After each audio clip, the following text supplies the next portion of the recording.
आवाज महाराष्ट्राचा विशेष कार्यक्रमात मी संजय आवटे तुमचं स्वागत करतो। आज पुन्हा नवी गाज, नवा आवाज। महाबळेश्वर, पाचगणी ही गावं भलती रम्य आहेत आणि अशा अगदी कडक उन्हाळ्यात महाबळेश्वर, पाचगणीला जाणारे अनेक पर्यटक असतात। आता आणखी एका कारणाची भर त्याच्यामध्ये पडणार आहे आणि ते कारण आहे भिलार। पाचगणीच्या अगदी जवळ असणारं हे गाव आता पुस्तकांचं गाव होतं आहे। लाल चुटुक स्ट्रॉबेरीसाठी खरं म्हणजे भिलार सगळ्यांना माहिती आहे। एवढंच नाही, त्याला आणखी एक इतिहास पण आहे। गांधीजींवर जेव्हा खुनी हल्ला झाला होता पाचगणीमध्ये, तेव्हा गांधीजींना ज्यांनी वाचवलं ते होते भिलारे गुरुजी आणि ते भिलारे गुरुजी याच भिलारचे। भिलारमध्ये तुम्हाला अनेक भिलारे दिसतील कारण भिलारे हे आडनाव तिथं अगदी सर्रास आहे। असो, तर महाबळेश्वर पाचगणीजवळच्या भिलार या गावाची ओळख कालपर्यंत स्ट्रॉबेरीसाठी होती। आता ते पुस्तकांचं गाव म्हणून ओळखलं जाणार आहे। परवा संध्याकाळी मुख्यमंत्री देवेंद्र फडणवीस यांच्या हस्ते या गावाचं उद्घाटन झालं। 2 वर्षांपूर्वी राज्याचे सांस्कृतिक मंत्री विनोद तावडेंनी या पुस्तकाच्या गावाची घोषणा केली होती आणि आता ती प्रत्यक्षात आलेली आहे। ब्रिटनमधल्या हे ऑन वे या गावाच्या धर्तीवर हे पुस्तकांचं गाव साकारलं आहे। हे सगळं आहे कौतुकास्पद, त्याचं कौतुक करायला पाहिजेच। परीकथेसारखं भिलारबद्दल बोलूया, आमचं गाव भिलार छान, इथं मिळतो पुस्तकांना मान वगैरे अशी बालकविता पण म्हणायला माझी काही हरकत नाही। पण प्रश्न असा आहे की प्रत्येक गोष्टीचा इव्हेंट करणारं हे सरकार पुस्तकाच्या गावाचे असंच करतं आहे का? इथं एवढे प्रश्न आहेत, म्हणजे अनेक जिल्ह्यांमध्ये पुस्तकं विकणारी दुकानच नाही आहेत। ग्रंथालयांची स्थिती भयानक वाईट आहे। मराठी शाळा मरतायत, बरंच करावं लागणार आहे। आमचे अनिल शिदोरे म्हणतायत शहरांचे विकास आराखडे DP मराठीमध्ये असले पाहिजेत। गावागावातल्या वाचनालयांना प्रोत्साहन दिलं गेलं पाहिजे, पण प्रत्येक गोष्टीचा इव्हेंट करायचा, गंभीरपणे काही करायचं नाहीच। सरकार म्हणजे काय? Event management company. पुस्तकाचं गाव करण्यापेक्षा गावागावात पुस्तक जाईल असं काहीतरी केलं पाहिजे। देशभरात कोणीच पुस्तक वाचत नाही, तर त्यावर एक गाव पुस्तकाचं हा काही उपाय असू शकत नाही। आमचे मित्र बालाजी सुतार फेसबुकवर म्हणतात ते फार महत्त्वाचे आहेत। ते म्हणतात की प्रत्येक वेळी दरेक बाबतीत जखम भलत्याच ठिकाणी, त्या ठिकाणाचं नाव मी घेत नाही, पण जखम भलत्याच ठिकाणी आणि मलम शेंडीला असला प्रकार हे कशामुळे करतात सगळ्या यंत्रणेमधले लोक? आणि म्हणून आजचा विषय अत्यंत महत्त्वाचा आहे। आजचा विषय आहे भिलार, पुस्तकांचं नाव, इव्हेंटचं गाव।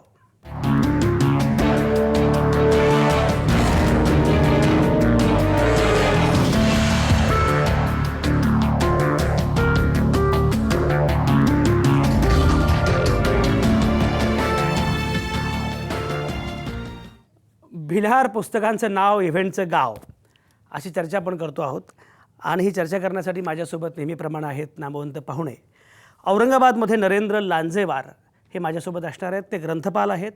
वाचन संस्कृती चळवळीतलं एक महत्त्वाचं नाव आहे। ते मूळचे आहेत बुलढाण्याचे, पण आज एका कार्यक्रमाच्या निमित्तानं श्रीपाद भालचंद्र जोशी यांच्या पुस्तक प्रकाशनाच्या आणि चर्चेच्या निमित्तानं नरेंद्र लांजेवार औरंगाबादमध्ये आले। म्हटलं तुम्ही इथूनच भाग घ्या। रवींद्र गुर्जर हे साहित्यिक आहेत, ते पुण्यातून आपल्यासोबत असणार आहेत। रवींद्र गुर्जर हे स्वतः भिलारमध्ये गेले होते, त्यामुळे तो सगळा प्रयोग त्यांना माहिती आहे। तिथेच भारत सासणे हे आपल्यासोबत आहेत। भारत सासणे हे प्रामुख्याने बालसाहित्यासाठी माहिती असणारं नाव, एकूण साहित्यातलं फार महत्त्वाचं नाव आहे। भारत सासणे आपल्यासोबत आहेत। मराठी विकास संस्थेचे डॉक्टर आनंद काटीकर हे पुण्यामधून लवकरच आपल्यासोबत येतील, आलेले आहेत ते। मराठी विकास संस्थेचे डॉक्टर आनंद काटीकर। श्याम जोशी हे वाचन चळवळीतलं एक अतिशय महत्त्वाचं नाव आहे। ते माझ्या शेजारी बेलापूर स्टुडिओमध्ये आहेत। या सगळ्या प्रकल्पामध्ये श्याम जोशींचा वाटा सिंहाचा आहे, फार महत्त्वाचा आहे, म्हणून श्याम जोशी आपल्यासोबत आहेत। प्राध्यापिका वीणा सानेकर माझ्या शेजारी बसलेल्या आहेत बेलापूर स्टुडिओमध्ये आणि वीणा सानेकर हे नाव एकूणच मराठी भाषा चळवळ या संदर्भामध्ये अतिशय महत्त्वाचं आहे। मराठी भाषेबद्दल मूलभूत चिंतन करणारं असं काम त्या सातत्यानं करतायत। शिवाय मराठीच्या प्राध्यापिकासुद्धा आहेत। त्याचप्रमाणे भिलारचा ग्रामस्थ असणारा केतन भिलारे हा सुद्धा आपल्यासोबत असणार आहे। केतन भिलारेसुद्धा लवकरच आपल्यासोबत येतील, कारण ग्रामस्थांची भावना काय हे समजण्यासाठी। हे सगळे नामवंत आपल्यासोबत आहेत। मला चर्चा सुरू करायची आहे आणि सुरुवातीला मला मुद्दाम जायचं आहे डॉक्टर आनंद काटीकरांकडे। डॉक्टर आनंद काटीकर, मुळामध्ये संकल्पना काय ते समजावून सांगा, मग आपण पुढे जाऊ।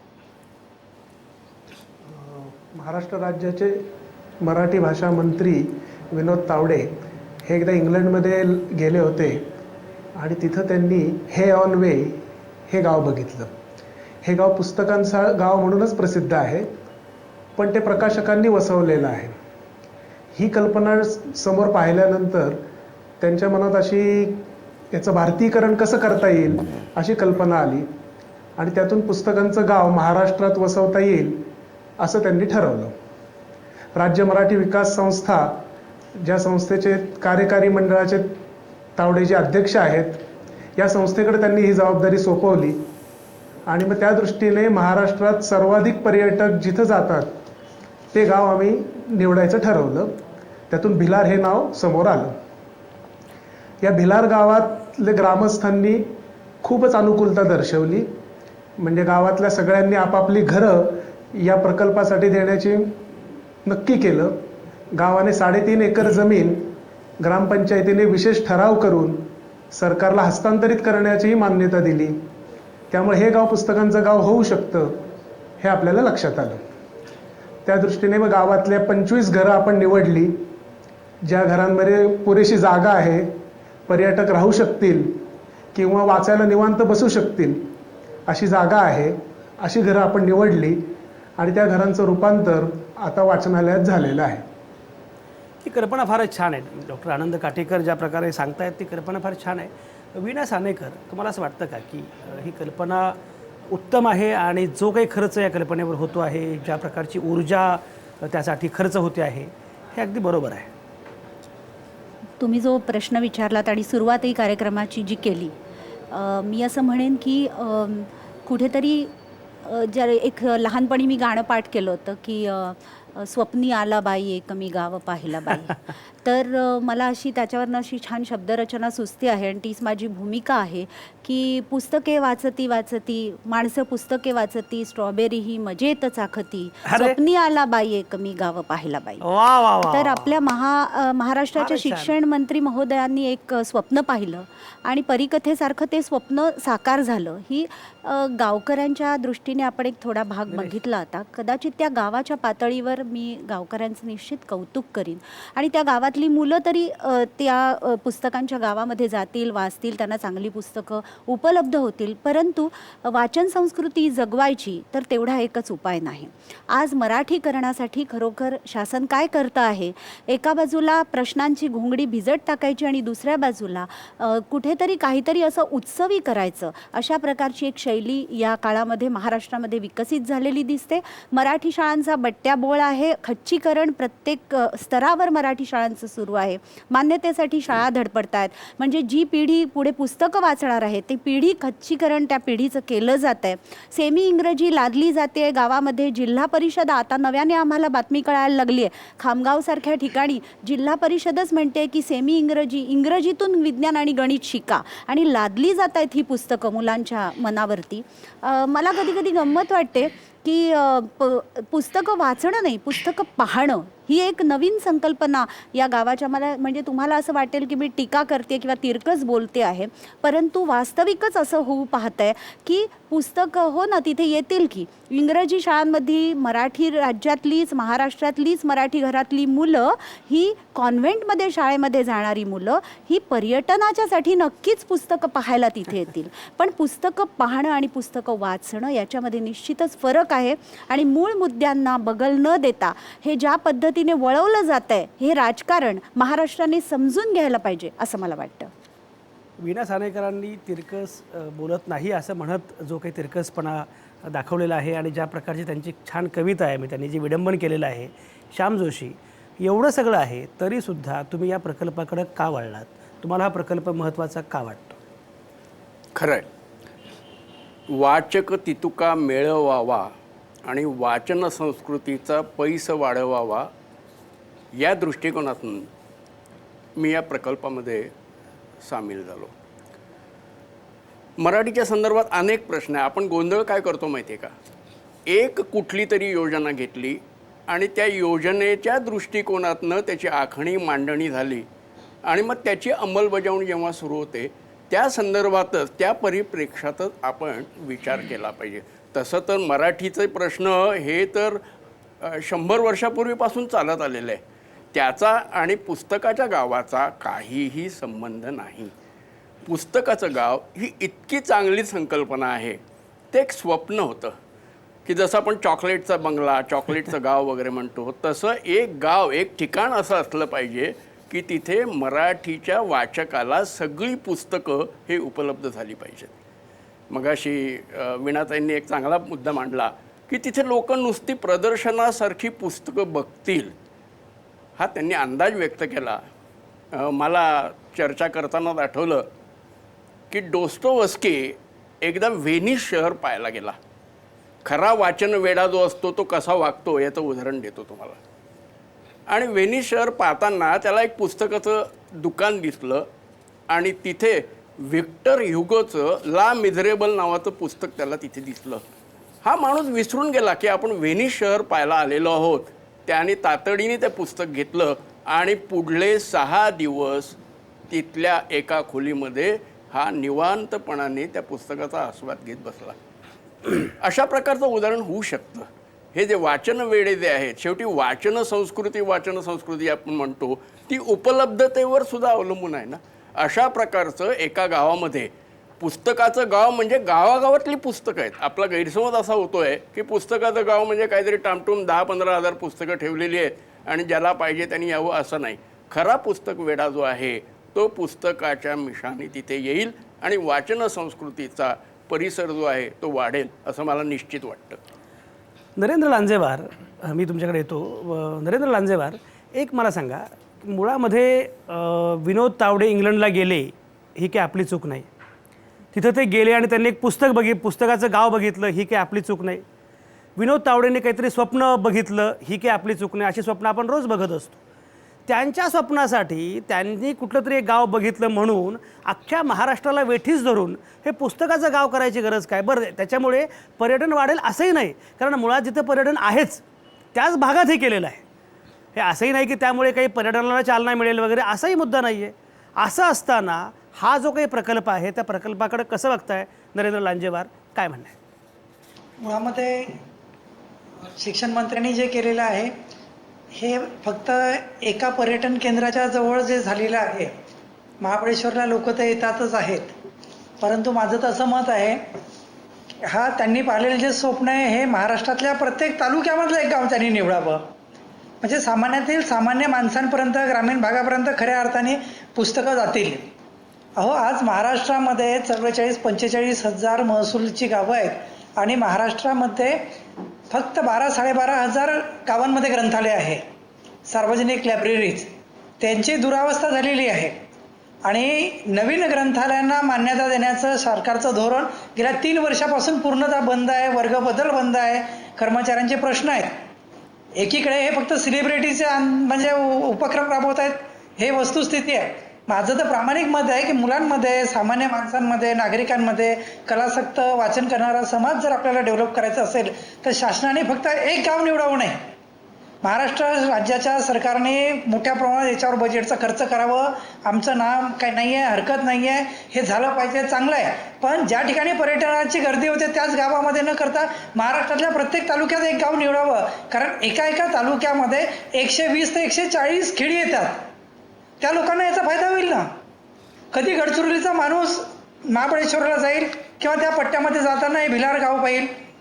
कधी गोंदियाचा, तुमसरचा किंवा ठाणे मुंबईचा माणूस खरंच तिथे जाणार आहे का?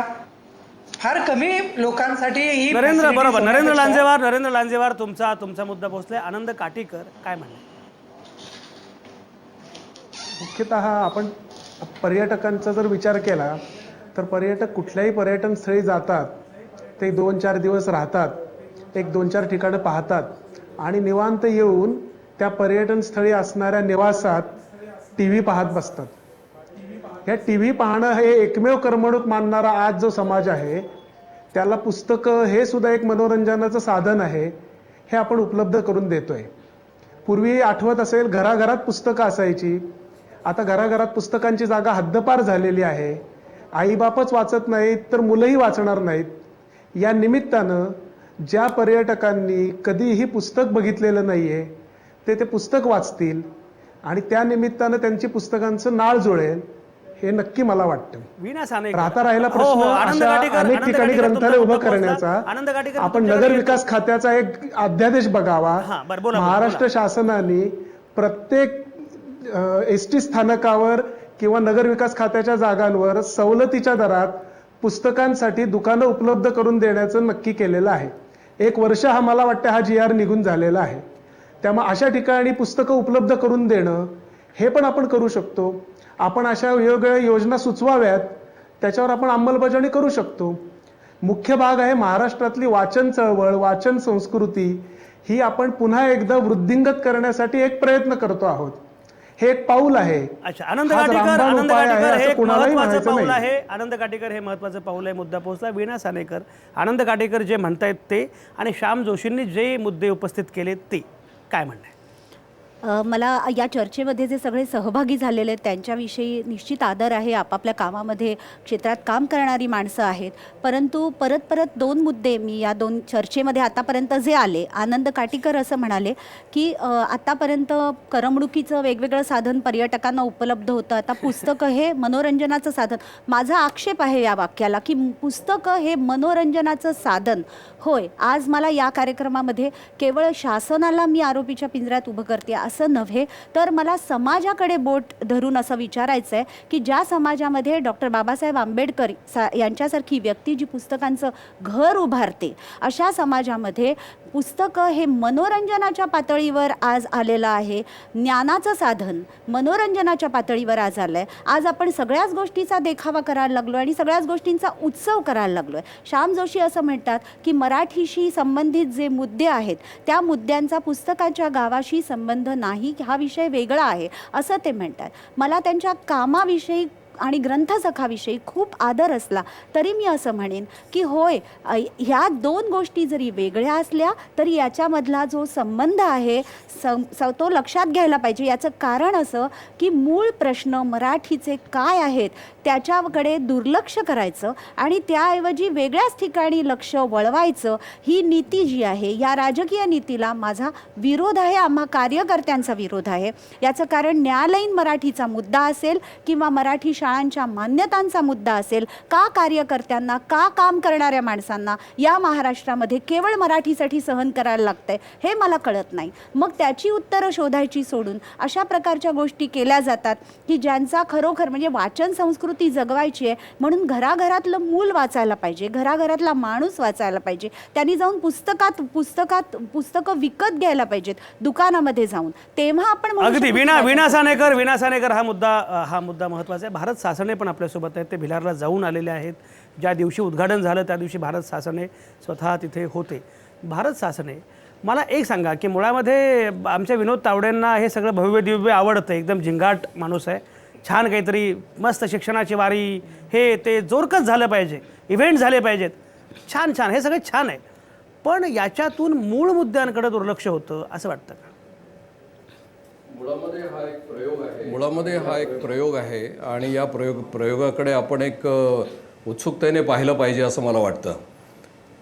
जर तिकडे रस्किन बॉन्ड कुठे बसतो हे बघण्यासाठी म्हणून जर मसुरीला जाणारे जर पर्यटक आहेत ते जर शोधत जात असतील तर असाही प्रयोग कुठेतरी आपला झाला पाहिजे.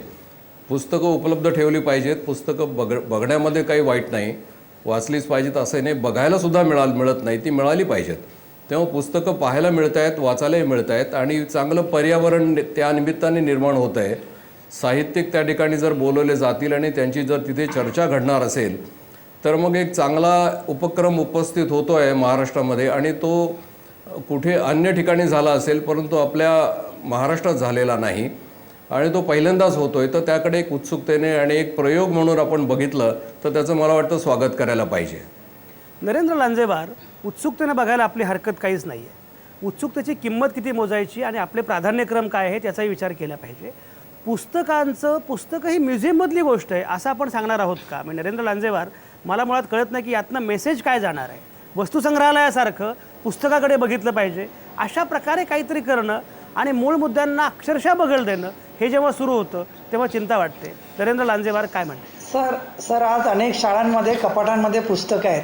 काचाच्या आतमध्ये ताला बंद करून मुलांनी फक्त बाहेरून बघायचं आहे, कोणी त्यांना देत नाही, कारण देण्यासाठी तिथे कर्मचारी नाही आहे. असं आज अनेक शाळांची अवस्था आहे. आज महाराष्ट्रामध्ये 50-55 हजार उच्च माध्यमिक विद्यालय आहेत, पण पूर्णवेळ ग्रंथपाल नाही आहेत. पूर्ण शाळा जर प्राथमिकपासून 12वीपर्यंतच्या शाळा पाहिल्या तर 1 लाख संख्येच्या घरामध्ये मराठीच्या शाळा आहेत, सेमी मराठी सगळ्या. पण काम करणारे कर्मचारी, ग्रंथपाल, मुलांना पुस्तक दिले पाहिजे, यांची संख्या 5,000च्या घरात सुद्धा नाही आहे. म्हणजे जी खरी करायला पाहिजे, जे उपक्रम करायला पाहिजे ते उपक्रम न करता आपण थोडासा करतोय. आज लक्ष जाईल की महाराष्ट्रात काहीतरी वेगळं झालं म्हणून 5 वर्षानंतर काय भवितव्य राहील, तिथे खरंच पूर्णवेळ कर्मचारी आहेत का, शास्त्रशुद्ध पद्धतीने काम करणारे कर्मचारी त्या गावामध्ये नियुक्त केलेले आहेत का, की फक्त प्रदर्शन म्हणून बघायला जायचं. आम्ही बघितलं पुस्तकाचं गाव आणि घरी आलो. सर, पुस्तकं ही बघण्याची गोष्ट नाही आहे, ती वाचण्याची आहे, ती समजून घेण्याची आहे, त्याच्यामध्ये प्रेमात पडण्याची गोष्ट आहे. अन्यथा उद्यांचे मुलं जर आम्ही पर्यटन केंद्रात नेलीत, पुस्तकं दाखवली, तर मुलं म्हणतील ही बघण्याचीच गोष्ट आहे, ही वाचण्याची नाही का. कारण कोणाला पर्यटनाचा जरी तिथे गेला तर तो 4 दिवस काढणार नाही आहे की फक्त पुस्तकं वाचण्यासाठी 3 दिवस बसू, 4 दिवस बसू. अहो, दस्तोवस्की सारखीची जर कादंबरी मी तिथे घेतली ना वाचतो म्हटलं तर माझे 7 दिवस जाणार आहे तिथे. इतका वेळ मिळणार आहे का मला तिथे बसून एखादी चांगली कादंबरी वाचायची आहे, स्टॉलशाय वाचायचा आहे किंवा भारतीय संस्कृती कोश समजून घ्यायचा आहे. इतका वेळ खरंच नाही आहे पर्यटकांजवळ. त्याच्यामुळे हा फक्त उपक्रम म्हणून याच्याकडे बघूया. नरेंद्र लांजेवार, हा मुद्दा फार महत्त्वाचा, हा सेल्फी पॉईंट होणार आहे कदाचित. पण रवींद्र गुर्जर, कल्पना छान आहे. माझ्या डोक्यामध्ये कल्पना आहे.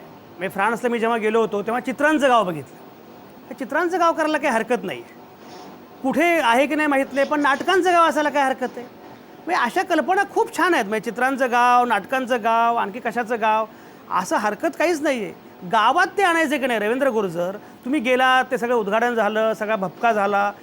लक्षात घ्या, मुद्दा प्रयोगानं नाही. मला विनोद तावडेंनी विचारावं, मी त्यांना 200 प्रयोग सांगतो या क्षणी, की असे इव्हेंटचे प्रयोग काय करता येणं शक्य आहे. तुम्ही सरकार आहात का इव्हेंट मॅनेजमेंट कंपनी आहात. सगळ्याचा इव्हेंट करायचा, भपका करायचा, रवींद्र गुर्जर, आणि आपण समाधानी व्हायचं. कसं काय चालेल हे? मला काय वाटतं की आत्तापर्यंतच्या चर्चेमध्ये निरनिराळे प्रश्न उपस्थित केले गेलेले आहेत. शाळांचे प्रश्न आहेत, ग्रंथालयांचे प्रश्न आहेत, त्याच्यानंतर भाषेला अभिजात दर्जा मिळणं हे प्रश्न आहेत. पण एक प्रातिनिधिक स्वरूपामध्ये पुस्तकाचं गाव जे उभं राहिलं आहे आज, ती योजना यशस्वीरित्या कायम स्वरूपात कशी राबवली जाईल आणि त्याचं अनुकरण ठिकठिकाणी कसं होईल या गोष्टीवरती विचार व्हायला पाहिजे असं मला वाटतं. कारण एका गावापासून सुरुवात आहे. ही 2 वर्ष, एक गाव उभं करायला 2 वर्ष गेलेली आहेत. ठिकठिकाणी असं जर करायचं झालं तर त्याला खर्च खूप आहे. तर त्याच्यामध्ये फक्त शासन हे करू शकेल असं नाही आहे, खाजगी स्वरूपामध्ये पण लोकांची त्याला मदत व्हायला पाहिजे. तर भिलारमधला उपक्रम जास्तीत जास्त चांगल्या पद्धतीने कसा चालेल या विषयावरती मला वाटतं चर्चेचा ओघ थोडा वळणं आवश्यक आहे. तर मला एक 2-3 गोष्टी वाटतात त्या मी सांगतो.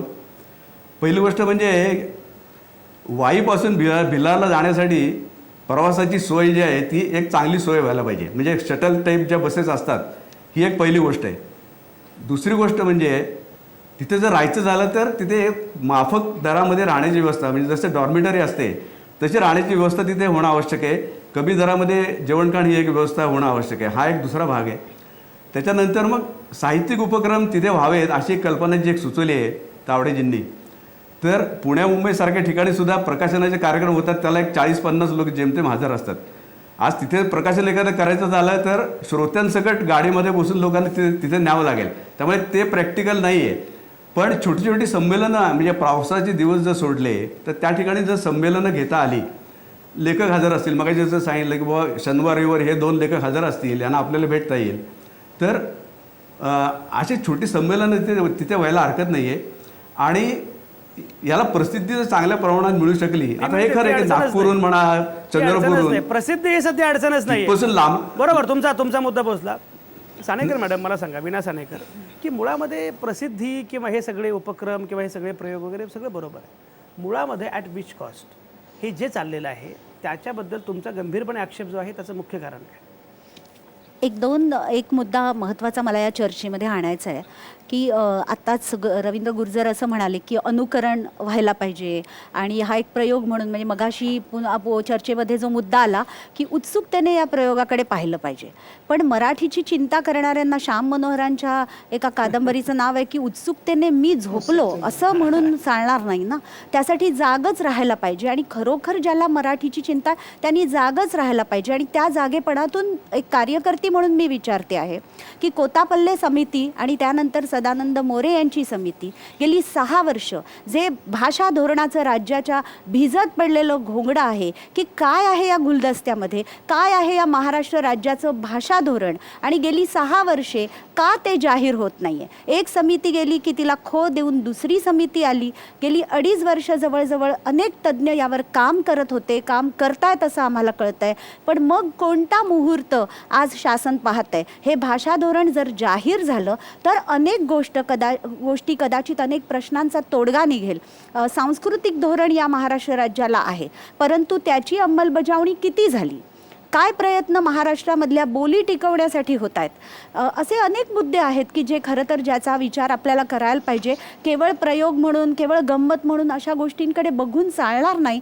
एक म्हणजे आपण असं म्हणू शकू की बाबा मराठी समोरचे अनेक प्रश्न आज आपण सोडवले आहेत आणि मग आपण अशा प्रकारचे प्रयोग करतो आहोत.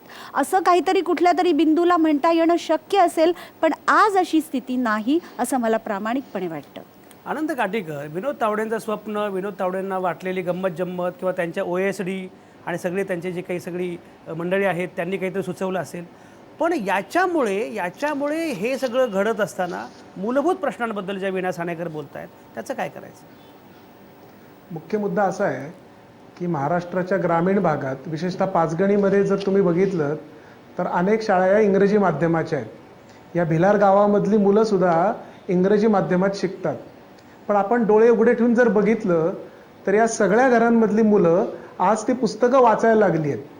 ती यापूर्वी म्हणजे त्यांच्या घरात पुस्तकं येण्यापूर्वी 15 एप्रिलपूर्वी ते पुस्तकं वाचत नव्हते. ते केवळ TV पाहत होते किंवा खेळत होते. ते पुस्तकं वाचायला लागलेत, ते इंग्रजी माध्यमात शिकता आहेत. मराठी भाषेची जी त्यांची नाळ तुटली गेलेली होती ती या निमित्तानं जोडली जाते. याकडे आपण पाहणार का नाही? आपण केवळ भाषिक धोरण, सांस्कृतिक धोरण या तात्विक गप्पा करत बसलो तर प्रत्यक्ष व्यवहारात एकही कृती केली नाही तर आपण करंटे ठरू. माझं असं निश्चित मत आहे की ही कृती अतिशय योग्य ठरणार आहे आणि येणारा काळ हे त्याचं उत्तर असेल.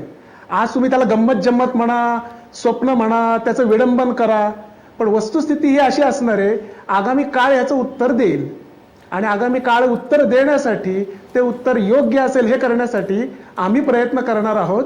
कारण राज्य मराठी विकास संस्थेत हे रौप्य महोत्सवी वर्ष आहे. या निमित्तानं भाषेच्या विकासासाठी कसे चांगले प्रयत्न करता येतात हे आम्ही महाराष्ट्राला आणि जगाला दाखवून देऊ. नरेंद्र लांजेवारांना काहीतरी बोलायचं आहे. नरेंद्र बोला. सर कोणत्याही मुलांना जर पुस्तके मिळाली तर ते वाचू इच्छितात. मुलांपर्यंत आपण पुस्तकं पोहोचवण्यात कमी पडलेलो आहोत. त्याच्यामुळे भिलार गावामध्ये पुस्तकं आता मुलं वाचतायत हे एक महत्त्वाचं नाही आहे. मुळामध्ये मुलांच्या हातात पुस्तकं जात नाही. तो इंग्रजी माध्यमाचा मुलगा असो, सेमी असो की मराठी असो की जिल्हा परिषदचा शाळेतला मुलगा असो, त्याला जर पुस्तकं दिलीत तर ही मुलं पाठ्यपुस्तकापेक्षा आदराने आणि प्रेमाने जास्त आपुलकीने गोष्टीची पुस्तकं वाचतात. हे मी माझ्या अनेक प्रयोगातून सिद्ध केलेलं आहे. त्याच्यामुळे आता इथेच मुलं पुस्तकं वाचतील असं नाही. त्या गावामध्ये पुस्तकं मिळत नव्हती, हे आपलं दुर्दैव आहे. अगदी नरेंद्र लांजेवार, हा मुद्दा महत्त्वाचा. एकट्या भिलार पुरता मुद्दा नाही. सानेकर मॅडम बोला. वीणा साने, जो मुद्दा आता काटीकर सर जे बोलत होते की त्यांनी जे उदाहरण जी तुलना केलेली आहे, मला माफ करा, कदाचित असभ्य वाटेल हा शब्दप्रयोग, पण मला ती बालिश वाटते. याचं कारण असं की धोरणाबद्दल बोलणं या त्यांना तात्विक गोष्टी वाटतात आणि त्याचबरोबरीने भिलारसारख्या एक नवा प्रकल्प उभा केलेला आहे त्याच्यामुळे मुलं पुस्तकांकडे वळतील, भिलार गावातली बहुसंख्य मुलं इंग्रजीत शिकतात. मला या सगळ्या विसंगत गोष्टी वाटायला लागल्यात. म्हणजे वास्तविकच भिलार गावाचा खरोखर शैक्षणिकदृष्ट्या काही त्यांनी परीक्षण केलं आहे का? खरोखर भिलार गावात किती मुलं इंग्रजीत आहेत, किती मुलं मराठीत आहेत? आणि भिलार गावात कोणी कधी पुस्तकं पाहिलीच नव्हती आणि आता किती गंमत, जादूची पेटी उघडल्यासारखं मुलं जाऊन पुस्तकच वाचतात आणि खेळणी सोडून देतात. म्हणजे संबंध महाराष्ट्र भिलारमध्ये गाव उभं राहिलं म्हणून आता मुलं आणि पिढ्यानपिढ्या पुस्तकांकडे वळणार आहेत. या बालिश कल्पनेची कीव करावीशी वाटते आहे मला. आणि त्या पर्यायाने मला असं गावागावात जर पुस्तकं पोचवायची आहेत, लांजेवार सर अत्यंत त्यांनी योग्य अशा प्रकारचं विवेचन केलेलं आहे. गावोगावी जर पुस्तकं पोचवायची आहेत तर पुस्तक पेटी किंवा मी उदाहरण देईन, प्रदीप लोखंडे ज्ञान की सारखा प्रकल्प राबवत आहेत आज. आणि ही सगळी उदाहरणं किती वेगळी आहेत आणि तरीसुद्धा असोशीने केलेली उदाहरणं आहेत आणि तळमळीने पुस्तक पेट्या गावामध्ये पोचवण्यासाठी प्रयत्न होतात. मला वाटतं एकीकडे वाचन संस्कृती आणि दुसऱ्या बाजूने जसं मगाशीच कोणीतरी आत्ता चर्चेमध्ये हा विषय आणला की तिथे साहित्यिक उपक्रम खूप घेता येतील, खूप छान ठिकाण आहे म्हणून, पण गाडीमधनं इथनं माणसं वगैरे न्यायला लागतील वगैरे, म्हणजे वास्तव आपल्याला नाहीच ना दूर करतायत. आत्ता साहित्य संमेलन झालं, त्याला किती लोकांनी गर्दी केली होती. अहो जागोजागी जिथे जिल्ह्यात गावागावात शाळांमध्ये आणि शहरातल्या छोट्या छोट्या गल्ल्यांमध्ये सुद्धा जर मुलं पुस्तकांकडे वळायला हवी असतील तर मराठी वाचन संस्कृती ही समाज म्हणून आपण किती जगवतो आहोत, शासन याकडे किती लक्ष देत आहे, हा प्रश्न मी परत या चर्चेमध्ये आणते आहे. आणि पुन्हा जरी मी तोच मुद्दा मांडत असले तरीसुद्धा मराठी पुस्तकं वाचणारी पिढी आपल्याला घडवायची असेल तर त्याच्यासाठी शिक्षणातलं मराठी जगवायला पाहिजे. हा मुद्दा मी अजिबात सोडणार नाही. आनंद काठीकर. नाही, वीणाताई म्हणतात ते अगदी खरं आहे, पण त्यासाठी ही कृतीचं एक पहिलं पाऊल आहे. मुलं वाचायला लागली, जे लांजेवार सर म्हणाले ते मला मान्य मला आनंद आहे. मी काठीकर पण एक तुमचा शिक्षक मुद्दाच कळलेला आहे. नाहीये. आनंद शिक्षक काठीकर म्हणून ही भूमिका असली नाही का आनंद काठीकर तुमचा पाहिजे? मी स्वतः मुद्दाच मला शिक्षक कळलेला आहे, मी नाहीये. मुलांना माझी पुस्तकं वाचायला आनंद देतो. काठीकर, भिलारमध्ये गाव, शाळेतल्या ऐका, आनंद शिक्षकांनी काठीकर. ग्रंथपाल नाही म्हणून थांबायचं कशासाठी? आनंद काठीकर, अहो असा माझा प्रश्न आहे. भिलारमध्ये पुस्तकांचं गाव उभं राहिलं म्हणून मुलं कशी वाचायला लागतील हे काय मला कळलेलंच नाहीये. अहो पर्यटक आले की त्यांची मुलं वाचतायत, हे आजचं चित्र आहे. अहो, म्हणजे हा काय मार्ग आहे का? मुलांनी वाचावं यासाठी पर्यटकांबरोबर मुलांनी जावं आणि मग मुलांनी ते पुस्तकाचं गाव बघावं, मग हा वाचावं. पण एकमेव मार्ग नाहीये, पण हा एक चांगला मार्ग आहे ना. आपण बाकीचे उत्तम मार्ग आहेत ना. भारत शासन आहे, तुम्हाला असं वाटतं का? पण ठीक आहे, तुम्ही म्हणता स्वागत करू, उत्सुकतेने बघू. मुद्दा जो आहे तो आहे की खरोखर तुम्हाला असं वाटतं का की मुलांनी वाचनाकडे वळावं यासाठीचा हा एक मार्ग आहे? मुलांनी वाचण्यासाठी म्हणून अशा प्रकारचा हा एकमेव प्रयोग असेल असं मात्र म्हणता येणार नाही. मुलांनी जर वाचायचं असेल तर त्यासाठी असंख्य प्रयोग आणि प्रयत्न करावे लागतील, हे खरं आहे. आणि त्यासाठी वेगवेगळ्या पातळ्यांवरून प्रयत्न करावे लागतील. एक त्यातला भाग असा झाला की काही ठिकाणी एक गाव निवडलं गेलं आणि त्या ठिकाणी काही गावांमधून 15,000 ते 16,000 पुस्तकं ठेवलीत. तर तिथे जाणारी मंडळी जर पुस्तकं बघणार असतील, मी तर म्हणेन की पहिल्यांदा पुस्तकं पाहू द्या आणि नंतर वाचू द्या. बघायलाच मिळत नाही आहेत ठिकाणी चांगली पुस्तकं, ती जर मिळत असेल एका ठिकाणी ठेवलेली तर काय हरकत नाही असं माझं मत आहे. श्याम जोशीने काहीतरी बोलायचं. श्याम जोशी. बरीच चर्चा सगळ्या ऐकली आणि मला असं वाटतं की या प्रकल्पाकडे सकारात्मक दृष्टीने पाहिलं पाहिजे.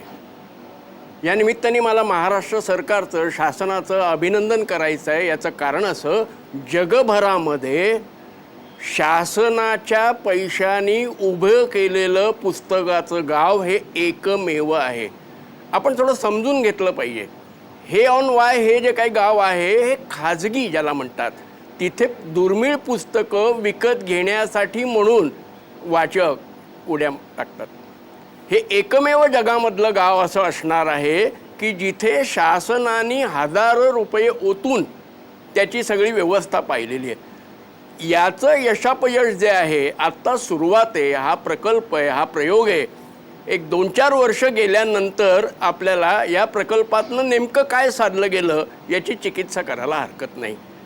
एक गैरसमज असा झालेला आहे, एक चांगली पुस्तिका निर्माण होणं आवश्यक आहे की इथे वाचन संस्कृतीचा प्रयोग आहे. इथे नुसती पुस्तकं ठेवलेली नाही.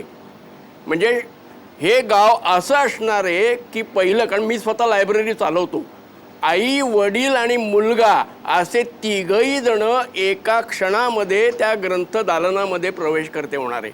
मग मुलगा मुलाला पाहिजे ते वाचेल, हाताळेल, चाळवेल. अहो, कुठल्याही गोष्टीची सुरुवात ही हाताळण्यापासूनच होणार. सगळेचे सगळे तिथे गेल्यानंतर पुस्तकं वाचायला लागतील आणि नोट्स काढायला लागतील आणि वाचन संस्कृती भराभर वाढेल, अशा प्रकारचा कुठलाही समज हा शासनाने केलेला नाही आहे असं माझं मत आहे. कारण 2 वर्षापर्यंत ह्याची जी काही योजना चालली होती त्या सगळ्या गोष्टींमध्ये माझा सहभाग होता, पुस्तकं निवडण्यापासून ते तिथे मांडणी करण्यापर्यंत. मित्रांनो, मला असं वाटतं की हा एक प्रयोग आहे, आपण सकारात्मक दृष्टिकोनातनं या प्रयोगाकडे पाहू. श्याम जोशी तुमचा मुद्दा पोहोचला. विनाश आनेकर काय म्हणणं? सकारात्मक गोष्टींकडे पहा असं श्याम जोशी पुन्हा पुन्हा म्हणतात. श्याम जोशींचं ग्रंथसखा हे जे बदलापूर स्थित वाचनालय आहे आणि तिथे जी काही पुस्तकं आहेत, खरोखर महाराष्ट्रातल्या प्रत्येक माणसांनी जाऊन ग्रंथसखाला भेट द्यायला पाहिजे. भिलार मी बाजूला ठेवीन, पण ग्रंथसखाला भेट द्या याचा आग्रह धरीन मी. याचं कारण या एका माणसाने उभा केलेला तो प्रकल्प आहे, एक हाती प्रकल्प आहे आणि त्याच्यासाठी त्यांनी किती अविरत कष्ट घेतलेत याची मला जाणीव आहे. तर या पद्धतीने त्यांनी जे उभं केलेलं ग्रंथसखा आहे ते एका माणसाने, एका सरळ साध्या माणसाने त्याला प्रेरणा येऊन केलेला हा प्रकल्प. आज ते शासनाच्या बद्दलचा हा प्रकल्पाविषयी जे बोलतायत आणि त्या सगळ्या सहभागामध्ये ते होते, मी असं म्हणते आहे की जगाला दाखवण्यासाठी किंवा भारतातलं हे पहिलं गाव आहे, जगामधलं हे पहिलं गाव आहे, आपल्याला फक्त असं काहीतरी वेगळं आणि अभूतपूर्व असे स्टंट करण्यासाठी केवळ याच्याकडे बघायचं, यांनी माझ्यासारख्या व्यक्तीचं समाधान होणार नाही. आज खूप आपण चर्चेमध्ये मुद्दे आणलेले आहेत. अनेक दुर्मिळ ग्रंथांचं डिजिटायझेशन, त्याचं महत्त्व खूप आहे. लायब्ररीमध्ये, ग्रंथालयामध्ये पिवळी पानं पडलेली अनेक ठिकाणी पुस्तकं आहेत, अनेक ठिकाणी धूळ खात बसलेली पुस्तकं आहेत आणि ग्रंथालयांचंही सर्वेक्षण आज व्हायला पाहिजे महाराष्ट्रातल्या ठिकठिकाणच्या ग्रंथालयांमध्ये. आज खरोखर किती वाचक जातात. आज आपल्या चर्चेमध्ये दुर्दैवाने युवा पिढीचा सदस्य नाही आहे, परंतु वेगवेगळ्या सांस्कृतिक साहित्यिक कार्यक्रमामध्ये युवा पिढीचे लोक किती जातात. कोणत्या प्रकारची पुस्तकं या पिढीला हवी आहेत, मुळात या पिढीला पुस्तकं वाचायचीत का, अनेक प्रश्न आज आपल्या समोर आहे आणि ह्याचं अनुकरण ठिकठिकाणी व्हावं. मी आता एक 2-4 दिवसापूर्वीच असं ऐकलेलं आहे की मरढ्यामध्ये सुद्धा आता कवितांचं गाव उभं राहावं अशा प्रकारची मागणी जोर धरते आहे. म्हणजे आपण ही अशी गावच उभी करत सुटणार आहोत आणि वास्तविक खरोखर पुस्तकं पाहायला मिळत नाही आहेत का? आपण किती अज्ञानात जगणार आहोत. ठिकठिकाणी पुस्तकांची अनेक ठिकाणी दुकानं आहेत, नाही आहेत का? या पुस्तकांच्या दुकानांची स्थिती काय आहे, तिथे किती वाचक जातो आहे, किती मुलांना मराठी पुस्तकं हवी आहेत, त्यासाठी आपण किती गोष्टींचे अनुवाद त्यांना करून दिलेले आहेत. मुलांनी वाचावं म्हणून आपण काय करणार आहोत, किती प्रश्न आहेत. आणि मुळात परत मी विचारते आहे, गंमत म्हणून नाही, या गोष्टीवर मी अनेकदा लिहिलं आहे, पुन्हा पुन्हा हा प्रश्न उपस्थित करते आहे. आणि जसं भिलारचा शोध लावून आणि त्या भिलारमध्ये हा एवढा मोठा उपक्रम उभा केला, आनंद काटीकर आणि महाराष्ट्र राज्याचे शिक्षण मंत्री महोदय यांना पुन्हा पुन्हा नम्र विनंती करून मी विचारते आहे की कधी महाराष्ट्र राज्याचं भाषा धोरण जाहीर होणार आहे. कदाचित हे राज्य हे असं सुद्धा जगातलं एकमेव राज्य असणार आहे का की ज्याला भाषेचं धोरणच नाही. आनंद काटीकर, आता वीणाताईंनी जे 2 मुद्दे उपस्थित केले, मला असं वाटतं हा थोडा गैरसमज किंवा माहिती नाही आहे की काय यातून ते आले आहेत. राज्य मराठी विकास संस्था एकाच वेळेला दुर्मिळ पुस्तकांच्या जतनावरही काम करते. गेल्या वर्षभरात आपण 300 पुस्तकं आणि काही नियतकालिकं यांचं डिजिटायझेशन पूर्ण केले आहे. ते राज्य मराठी विकास संस्थेच्या संकेतस्थळावर उपलब्ध आहे. पुढच्या महिन्याभरातच पुढचा टप्पा त्याचा सुरू होईल. आपण ही पुस्तकं गोळा करतो आहोत. 1915 पूर्वी छापली गेलेली पुस्तकं आणि आज जी छापली जात नाही आहेत अशी पुस्तकं आणि नियतकालिकं विशेषतः ही आपण त्यासाठी घेतो आहोत. म्हणजे राज्य शासन केवळ पुस्तकांचं गाव उभारण्यात मग्न नाहीये, एकाच वेळेस अनेक आघाड्यांवर आपण काम करतो आहोत. मगाशी विधिशास्त्राचा उल्लेख आला.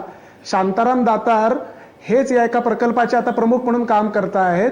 विधिशास्त्र संज्ञा संकल्पना कोश हा राज्य मराठी विकास संस्था आता लवकरच त्याच्यावर काम सुरू होतंय. ऑलिम्पिकचा माहिती कोश याच्यावर काम सुरू होतंय. म्हणजेच भाषा धोरण अजून जाहीर झालं नसलं तरी भाषेच्या विकासाच्या दृष्टीने पावलं टाकायला सुरुवात केली आहे. लोकांच्या हातात मोबाईल आहे, मोबाईलमध्ये पुस्तकं वाचता येतील अशा त्या दुर्मिळ ग्रंथांच्या आवृत्त्या आपण देतो आहोत. त्या संकेतस्थळावरनं मोफत उपलब्ध आहेत.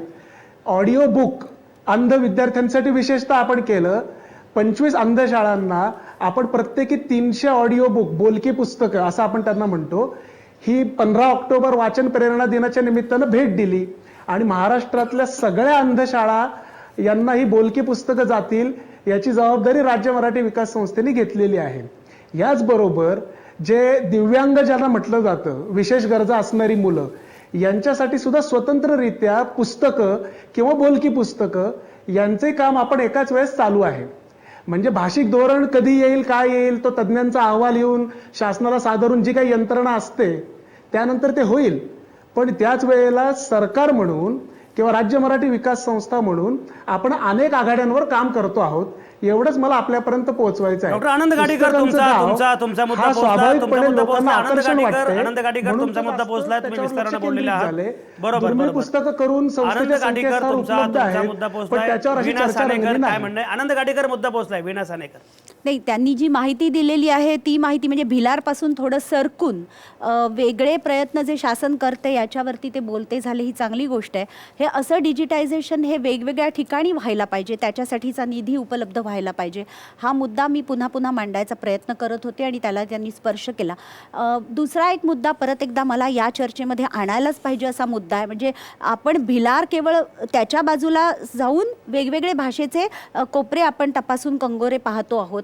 एक महत्त्वाचा मुद्दा जो आणलाच पाहिजे या चर्चेमध्ये असा मुद्दा असा आहे की आज म्हणजे केरळसारख्या ठिकाणी मल्याळम हे असलं, म्हणजे ही भाषा असलीच पाहिजे अभ्यासक्रमामध्ये म्हणून आग्रह धरला जातो. पण दुसऱ्या बाजूला याच महाराष्ट्र राज्यामध्ये वेगवेगळ्या बोर्डांच्या इंटरनॅशनल वर्ल्ड स्कूलसारख्या शाळा या मराठी त्यांच्या अभ्यासक्रमात नाही म्हणून असं चालतं, त्यांना सुखेनैव चालू आहेत, लाखोच्या घरात फी घेत आहेत. या महाराष्ट्र राज्यात मराठी हा विषय, मराठी ही भाषा नसताना इंग्रजी कोणतीही शाळा चालूच कशी शकते आणि त्या शाळेला मान्यताच कशी मिळते, हा माझा प्रश्न आहे. म्हणजे एका बाजूला अशा पद्धतीने या शाळा सुखेनैव सुरू राहतात आणि दुसऱ्या बाजूला गेली 10-10 वर्ष ज्या शाळा सुरू आहेत त्या मान्यतेसाठी मुद्दा पोहोचलाय. सगळी चर्चा आपण करत राहू, तुम्ही कुठेच जाऊ नका.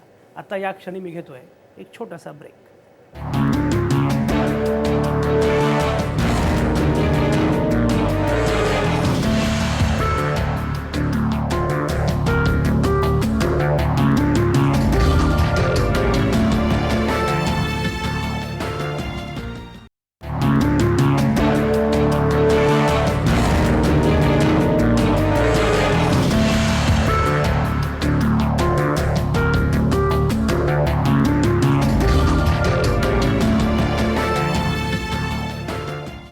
आवाज महाराष्ट्राचा विशेष कार्यक्रमात तुमचं पुन्हा एकदा स्वागत. भिलार हे फक्त पुस्तकांचं नाव आणि इव्हेंटचं गाव अशी चर्चा आपण करतो आहोत. ब्रेकवर जाण्यापूर्वी एकूण भिलारबद्दलचे जे काही आक्षेप आहेत ते आक्षेप पण मांडले गेले. भिलार किती महत्त्वाचं हेही मांडलं गेलं. भिलार महत्त्वाचं आहे आणि त्याचवेळी अन्य काही मुद्दे आहेत. याचा अर्थ मराठी संदर्भातले, वाचनासंदर्भातले, भाषेसंदर्भातले बाकीचे आक्षेप आहेत म्हणून भिलार नको असं म्हणण्यात काही अर्थ नाही. हे अगदी बरोबर आहे. पण नरेंद्र लांजेवार आणि वीणा सानेकर या दोघांचं म्हणणं असं दिसतं आहे की मुळामध्ये हा वाचन संस्कृती वाढवणारा एकमेव प्रयोग तर नाहीच, पण हा एक प्रयोगसुद्धा नाही, हा एक मार्गसुद्धा नाही. नरेंद्र लांजेवार, तुम्हाला असं का वाटतं की मुळामध्ये या मार्गाची गरजच नव्हती, असं का वाटतं? मुळामध्ये वाचन संस्कृती वाढवण्यासाठी शासनाचं जे बजेट आहे याचा जर विचार केला आपण, आता केरळचा उल्लेख झाला, बंगालचा झाला, सर मी आपल्या सर्व मान्यवर पाहुण्यांना सांगू इच्छितो की मी केरळ आणि बंगालमध्ये 15-20 दिवस जाऊन प्रत्यक्ष बघून आलो की तिथे वाचन संस्कृती कशी रुजलेली आहे, तिथलं सरकार काय करतं, तिथल्या शिक्षण मंत्र्याची व्यक्तिगत भेट घेऊन त्यांच्या नरेंद्र लांजेवार, तुमची अडचण ही आहे, तुम्ही इंग्लंडला जात नाही, तुम्ही कुठेतरी बंगालमध्ये जाता, केरळमध्ये जाता. आपण आपल्याच आजूबाजूच्या राज्यांची जर तुलना केली सर तर तिथलं पर डोही या सांस्कृतिक गोष्टीवर होणारा खर्च आणि आज 12-13 कोटीचा महाराष्ट्र 120 ते 130 कोटी सुद्धा या सांस्कृतिक उपक्रमावर आपले खर्च होत नाहीत. 10 रुपये सुद्धा दर डोही आपला हा सांस्कृतिक खर्च नाही आहे. आणि नरेंद्र लांजेवार, तुमचा मुद्दा पोहोचला. आता मला माझी सगळ्या पाहुण्यांना फक्त एकच विनंती आहे की 30 सेकंदांमध्ये बोला, कारण आपला वेळ संपत आलेला आहे. आणि आता केतन भिलारे आपल्यासोबत आहेत. केतन भिलारे हे भिलारचे ग्रामस्थ आहेत. ग्रामस्थ म्हणून केतनला काय वाटतं आणि तरुण पिढीचे कोणी नाही असं मगाशी वीणा सानेकर म्हणाल्या. केतन तरुण पिढीचे आहेत. केतन, तुम्ही भिलारचे ग्रामस्थ म्हणून या प्रयोगाकडे कसं बघताय, काय म्हणताय? ग्रामस्थ म्हणून आता तसं बोलायला गेलं तर म्हणजे जी बोला बोला बोला. हा केतन बोला बोला. आपली यंग पिढी आहे म्हणजे यंग जनरेशन आहे, या यंग जनरेशनला पहिली म्हणजे पुस्तकं वाचायची एवढी सवय नव्हती. आता ती पुस्तकं उपलब्ध झाल्यामुळं MPSCचा अभ्यास वगैरे तो सोपा झालेला आहे. अरे वा वा वा वा वा. अच्छा, म्हणजे स्पर्धा परीक्षांच्या अभ्यासासाठी म्हणजे व्हेरी नाईस, छान छान. अरे पण मग भिलारमध्ये येण्यापेक्षा पुण्यामध्ये सगळ्या एवढ्या अकॅडमीज आहेत, कॉम्पिटेटिव्ह एक्झामच्या अकॅडमीज आहेत केतन, मग त्यासाठी भिलारला कशाला जायला हवं? किती स्पर्धा परीक्षांची पुस्तकं आहेत आपल्याकडे? नाही कसं होतंय, जी गावाकडची मुलं आहेत ह्या गावाकडच्या मुलांना जास्त करून अशी संधी मिळत नाही. अच्छा, बोला बोला केतन. हां, मग ती आपल्या भिलार गावामध्ये ते उपलब्ध करून देण्यात आलेलं आहे. अच्छा, त्यामुळे भिलारमध्ये स्पर्धा परीक्षांची काही पुस्तकं आली आहेत आणि त्याचा मुलांना फायदा होईल की जी, आणि ते बरोबर आहे की ग्रामीण भागामध्ये स्पर्धा परीक्षांची पुस्तकं उपलब्ध नसतात, ती पुस्तकं या निमित्ताने मिळत आहेत. हा मुद्दा फारच चांगला आहे. विनाश आनेकर, हे एवढं सगळं छान होतं आहे, काय म्हणणं आहे तुमचं? केतन जे म्हणतोय की तिथे पुस्तकं उपलब्ध होतात, तो भिलार गावाचा प्रश्न सांगतो आहे तो मुद्दा. पण मला हेच म्हणायचं आहे की मघापासून जे चाललं आहे की एका पर्यटन स्थळी जाऊन लोक पुस्तकं वाचतील, तर ही कोण असतील? श्रीमंत वर्गातली असतील ना, ज्यांना पर्यटन परवडेल. या महाराष्ट्र राज्यातल्या गरिबांच्या, वंचितांच्या मुलांनी वाचलं पाहिजे म्हणून सरकार काय करणार आहे? भिलार हा प्रयोग, त्यासाठी एका माणसाच्या स्वप्नासाठी किती गोष्टी बळी द्यायच्या आणि काय काय आपण बळी देणार आहोत. त्याऐवजी सगळी ऊर्जा जर खरोखरच वाचन संस्कृती आणि मराठीच्या जतन संवर्धनासाठी योग्य दिशेने योग्य प्रकारे लावली तर कदाचित मराठीकरणाचे अनेक प्रश्न, आज त्याच्यासमोरची आव्हानं ही संपतील असं मला वाटतं. भारत सासरे ग्रंथालीसारखे प्रयोग झाले की डोक्यावर पुस्तकं वाहत अक्षरशः लोकांनी असे प्रयोग केले. एवढे प्रयोग आहेत. म्हणजे मुळामध्ये खरं म्हणजे पुस्तकांच्या बद्दल प्रयोग हे मोबाईल पाहिजेत, म्हणजे गतिमान पाहिजेत की इथून तिकडे एकाच जागी. हे मला लॉजिकच कळलेलं नाही आहे.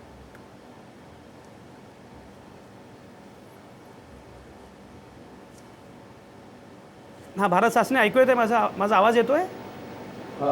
हां बोला. हां, आता यायला लागला. अच्छा, मगाशी आलाच नाही. मी म्हटलं की साधारणपणे पुस्तकांच्या बद्दल ग्रंथालीसारखे प्रयोग झाले की डोक्यावरून पुस्तकं लोकांनी वाहून नेली. एका ठिकाणाहून दुसऱ्या ठिकाणी पुस्तक नेणं हे पुस्तकाचं महत्त्वाचं वैशिष्ट्य, की पुस्तकाचं वहन झालं पाहिजे, पुस्तक चाललं पाहिजे, पुस्तक फिरलं पाहिजे. त्याच्याऐवजी एकाच जागी पुस्तकं, या कल्पनेमागचं लॉजिक मला नाही कळलं. आता वेगवेगळे प्रयोग तर नक्कीच यापूर्वी झालेले आहेत, ज्याचा उल्लेख तुम्ही करता. त्यातला हा एक भाग जो आहे की त्या ठिकाणी जर पर्यटक जात असतील आणि त्यांना जर तिथे जावंसं वाटत असेल तर त्या ठिकाणी त्यांनी जाऊन पुस्तकं हाताळावीत, पाहावीत, ही एक संकल्पना त्याच्यामागे दिसते. आणि त्यासाठी म्हणून ही पुस्तकं उपलब्ध ठेवलेली आहेत. लेखक या नात्याने मला स्वतःला असं वाटतं की ठीक आहे, पुस्तकं म्हणजे ज्या ठिकाणी लेखन, वाचन, चिंतन अशा संदर्भामध्ये जर काही ॲक्टिव्हिटी होत असतील, काही उपक्रम होत असतील तर त्याचं आपण तूर्तच स्वागत केलं पाहिजे, त्याच्याकडे उत्सुकतेने पाहिलं पाहिजे. अर्थात उत्सुकतेने पाहणं म्हणजे झोपणं नव्हे, परंतु आपण एक थोडंसं बघितलं पाहिजे की काय चाललेलं आहे. आणि ते चालू असताना मला वाटतं ते चांगली अशी गोष्ट आहे. पण एक करूया, आता आपण वेळ संपत आलेला आहे. फक्त 3 मुद्दे सांगा की भिलारला विरोध का आहे, आक्षेप काय आहेत आणि भिलारमुळे नक्की काय होणार आहे. आनंद काटीकर, मला सांगा भिलारमुळे नक्की काय होणार आहे. 1, 2, 3 मुद्दे. महाराष्ट्राच्या वाचन चळवळीच्या रुजण्यासाठी त्याला एक नवीन दिशा मिळणार आहे. मुद्दा क्रमांक 1, साहित्यिक तिथे येतील, त्यांच्याशी गप्पा मारायला पर्यटक येतील. पर्यटकांना साहित्याची गोडी लागेल. जे आज त्यांना हरवलेले आहेत, दूर गेलेले आहेत, त्यांचं नातं निर्माण होईल. बरोबर. आणि तिसरं, वाचनाचा जो सर्वात महत्वाचा हेतू असतो की वाचन हे संस्कार करतं. पूर्वी मुलं मामाच्या गावाला जायचे आणि संस्कार घेऊन यायचे. आता ते पुस्तकांच्या गावाला जातील आणि चांगले संस्कार घेऊन येतील, कारण तिथं आपण सहली येतील. आनंद गाडेकर मुद्दा पोहोचला. आनंद गाडेकर मुद्दा पोहोचला. नरेंद्र लांजेवार 1, 2, 3. पहिला मुद्दा, वाचन हे काही वरवरचं करण्यासारखी गोष्ट नाही की नुसते बघणे पर्यटन नाही आहे. 1. नंबर 2, वाचन संस्कृती रुजवायची असेल तर मूळ अनेक कारणं बाजूला सोडून आपण दुसरीकडेच भलतीकडेच लक्ष नेतोय.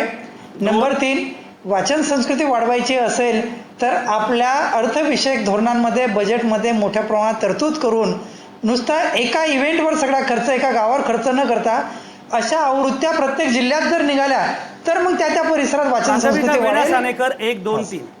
अशा आवृत्त्या गावोगावी अशा प्रकारची गावं उभी राहावीत असं मला वाटत नाही. मात्र गावागावातला माणूस वाचनाकडे वळला पाहिजे, गावागावातली मुलं वाचनाकडे वळली पाहिजेत. त्याच्यासाठी इथे असलेल्या मराठी शाळा आणि मराठी माध्यमातलं शिक्षण जगवलं पाहिजे, दुसरा मुद्दा. आणि तिसरा मुद्दा, राज्याचं 6 वर्ष रखडलेलं भाषा धोरण हा कोणता तरी मुहूर्त किंवा मोठा इव्हेंट करून का होईना त्यांनी जाहीर केलं पाहिजे शिक्षण मंत्र्यांनी, असं मला मीरा सानेकर वाटतं. हा मुद्दा पोहोचला. सगळी चर्चा अतिशय महत्त्वाची होती. तर एकूण हे सगळं असं आहे. सध्या काय आहे, सांस्कृतिक मंत्री विनोद तावडे झाले आणि साध्या साध्या गोष्टी एकदम विनोदी झाल्या. आता एक बालकथा तुम्हाला माहिती आहे का? सांगू, एक बालकथा सांगतो. एक होता राजा, त्याला भाषणं करायला भारी आवडायचं आणि सगळं भव्य दिव्य. बँकेत पैसे संपले तरी कॅशलेसचे समारंभ करायचा तो राजा. मग राजाची ही सवय त्याच्या सरदारांना पण लागली. सगळ्या मुलखात सगळे प्रधान, सगळे राजे, सरदार असंच करायला लागले. असाच एक सरदार, त्यांच्याकडे काम होतं मराठी भाषेचं, साहित्य आणि संस्कृतीचं, शिवाय सगळ्या शाळा, कॉलेज, शिक्षण असं सगळंच. त्या राज्यातल्या मराठी शाळा बंद पडत होत्या, पण हा सरदार शिक्षणाची भव्य वारी काढत होता. साहित्य व्यवहाराची वाट लागली होती, पण हा सरदार राजधानीच्या वेशीवर साहित्याचा सोहळा साजरा करत होता. त्या राज्यातल्या निम्म्याहून जास्त जिल्ह्यात पुस्तकांची दुकानच नव्हती, घरात पुस्तकं नव्हती, ग्रंथालयं मरू लागली होती, प्रश्न खूप होते. आणि तरीसुद्धा या राजाला या सगळ्या प्रश्नांवरची उत्तरं जी आहेत ती उत्तरं शोधण्यासाठी जे हवं होतं, मग त्याने एक स्वप्न बघितलं. ते स्वप्न बघितलं आणि मग त्या स्वप्नातलं सगळं सत्यात आणण्याचा प्रयत्न सुरू केला, सगळा खटाटोप सुरू केला. आणि या सगळ्या खटाटोपातून मग एक गाव उभं राहिलं. आणि मग ते गाव जे आहे ते गाव असं उभं राहिलं की मी मागाशी म्हटल्याप्रमाणे भिलार गाव आमचं खूप छान, इथे पुस्तकांना मिळतो मान. असं सगळं झालं. त्याच्यामुळे सगळेजण आनंदी झाले. राजा सरदारांचं स्वप्न पूर्ण झालं. सगळ्या साहित्यिकांनाही असं वाटलं की आता सगळं छान झालं. सगळे गुण्यागोविंदानं टाळ्या वाजवू लागले आणि पेपरामध्ये बातम्या आल्या, टी व्हीवर बातम्या आल्या. त्यामुळे सगळ्यांना आणखी आनंद झाला. असं सगळं छान झालं. पण सगळं छान झाल्यानंतर लोकांना समजेना की या सगळ्या धबडग्यामध्ये मूळ प्रश्नाचं काय झालं, मूळ मुद्द्यांचं काय झालं. मूळ मुद्दे दूर करण्यासाठी जेव्हा अशा प्रकारच्या गोष्टी रचल्या जातात, अशा प्रकारे पुढं काहीतरी बोललं जातं, तेव्हा चिंता वाढते. आणि म्हणून ही चर्चा आज केली. याच्यामध्ये तिरकसपणा, उपहास अजिबात नव्हता. शनिवारचा दिवस असल्यामुळे जरा गंमत केली, गमतीनं थोडंसं या विषयाकडे बघितलं. पण विनोदातून कदाचित अधिक गंभीरपणे हे पोहोचलं असेल तर फारच चांगलं आहे, कारण विनोद ही सगळ्यात गंभीर गोष्ट आहे. त्यामुळे याच्यामध्ये कोणाला केवळ जखमी करणं किंवा काय असा हेतू अजिबात नव्हता.